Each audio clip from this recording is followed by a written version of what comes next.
Hello and welcome back, Team Acne, to another episode of Does This Cause Acne? If you don't know already, my name is Brian Turner and I am the host and creator of Team Acne. If you guys would like to take part in future episodes of Does This Cause Acne, leave your questions below this video so that I can address them in the following episode. Today we have 5 really interesting topics that you guys left in the last one. I'm going to be putting the questions on screen and answering them. I tried to do my due diligence and find scientific studies. If there's not, then I will go into articles on the internet, and if that's not available, then I'll just tell you my own anecdotal experience as somebody who has suffered with very severe acne in the past. That being said, let us jump into the first one, and the first one is a question about shampoo and also conditioners. Here's a good question. Does the type of shampoo that you use cause breakouts?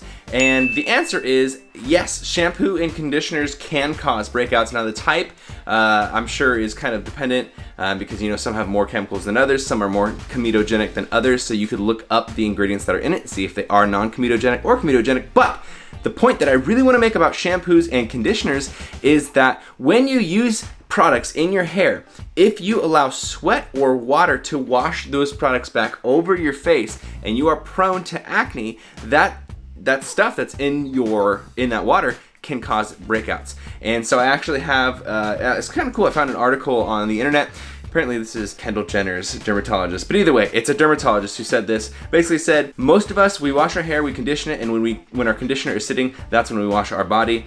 By rinsing out our conditioner last, Mr. Kidd says the back is left covered in an oily residue. Mr. Kidd recommends rinsing out the conditioner, then tying up your hair and washing your body as the last step. That way, when you put the soap on your body, you are washing off that oily residue that otherwise is going to stay onto your skin. And basically what he's saying is that can cause backne or body acne. For me personally, my experience is that when I'm in the shower, I will make sure that I'm tilting my head back and washing it backwards. That way the shampoo and the conditioner is falling off the back of my head and not going down the front of my face. In the past, when I've just put soap in my face and just let it kind of go down my head and face and stuff, that has caused acne for me. Moving on to the next one. Will eating too much fruit cause breakouts? Now this is a really interesting one and is a great question. This one I didn't find any scientific studies for, but I do have something to say about this. We do have scientific studies that show that diets in high amounts of sugar and high sugary foods do cause acne by it's a metabolic pathway it raises your mTOR basically. mTOR is something that causes you to create more facial oil, which causes you to have more acne. So having things that are high in sugar like candies and donuts and ice creams, that will cause an increase in acne. Now, fruit is entirely made up of sugar, but fruit is made up of a sugar called fructose. Fructose is not as impactful on blood sugar levels as, say, table sugar, because it actually requires an extra step to break down in the body, and so therefore it doesn't raise your blood sugar as drastically and as quickly. So fructose has to go through your liver first and process and break down that fructose into sugars that your body can then turn into glucose, whereas sucrose, table sugar, can very quickly just convert right into blood sugar. So by that theory, right, because I don't have science to back this one up for you, fruits would cause less acne or not cause acne at all. This is one that we need more research on. Me personally, I have not seen an increase of acne when I eat a lot of fruits. And back when I had my most severe acne, I wasn't eating as much fruits, so I don't have kind of like an experience with it back then. Back then I was eating a lot more vegetables. I still do tend to eat a lot more vegetables than I do fruits, but I usually have about 6 to 8 servings of fruit a day. Next question, what about does going to sleep too late or bad sleeping habits cause acne? This is a great question, and yes, the answer is yes. And this one, I have a few things to say. First, when you don't sleep as much as you should, or if you have bad sleeping habits, say you stay up till 1 o'clock, 2 o'clock watching Netflix, playing video games, and then you have to wake up super early for school or for work or whatever it is in the morning, so you only get 4 or 5 hours of sleep. When we undersleep, our body's level, excuse me, I'm learning to talk here, our body's level of cortisol actually increases. So when your body is under stress, you also increase cortisol. So being high in stress causes acne, and having high levels of cortisol from not sleeping causes acne. I actually have a scientific study here that backs that one up. The title is The Association Between Stress and Acne Among Female Medical Students in Saudi Arabia. The conclusion, the results indicate an increase in stress severity strongly correlated with an increase in acne severity, which was statistically significant. Subjects with a higher stress score determined using the PSS system had higher acne severity when examined and graded through the GAGS, which is the Global Acne Grading System. So basically, yes, they saw an increase in acne when you have an increase in cortisol, and when you don't sleep as much, you do have an increase in cortisol. So good habits would be to get your cell phone away from your face, get those blue lights at the television, the computer screen away from your face, 30 minutes to an hour before you go to bed. Don't have screens and things playing in the background while you're trying to go to sleep. It's going to distract you, keep you awake longer. Make sure you're eating whole foods, stay hydrated, try to calm yourself down, try not to be as stressed, which is hard. All those things can contribute to sleeping better. I personally take a supplement called melatonin and a root called valerian root, and those things help me sleep as well. The next one, I think a lot of people came to this video for, does smoke cause acne? And I think a lot of us actually mean, does smoking weed cause acne? Because it's 2019.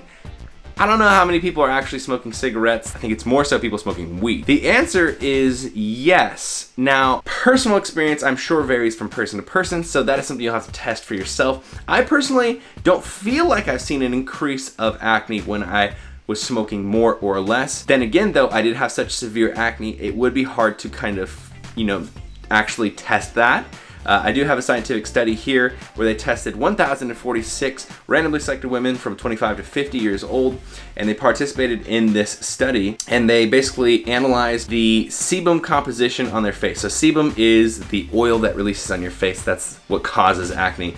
Basically, the conclusion happened as this. Clinical evidence and experimental data showed a straight correlation between smoking habits and post-pubertal acne, in which the clinically non-inflammatory type APAA is the most frequent. So, according to that study, theoretically, smoke does cause more acne.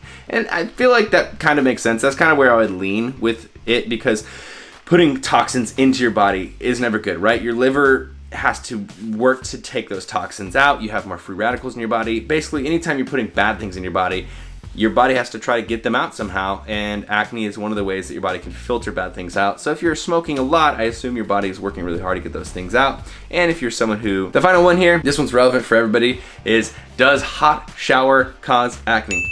Or I'm assuming, do hot showers cause acne?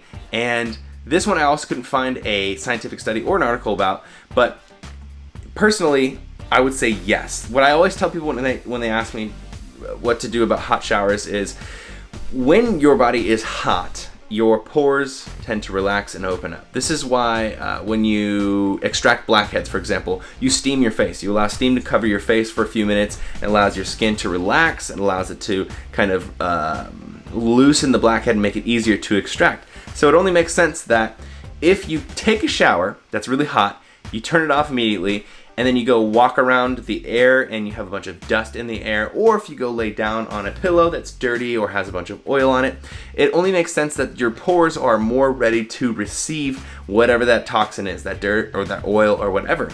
So what I always suggest for people is, after you take a hot shower, finish it with a cold, just a quick burst of cold, maybe 30 seconds or something like that. Maybe even take your body out, because I know it's hard to take a cold shower. Take your body out and put your face in and let the cold water run over it for a while, and just basically help those pores to kind of close down. And I personally have always done that, especially when my acne was at its most severe.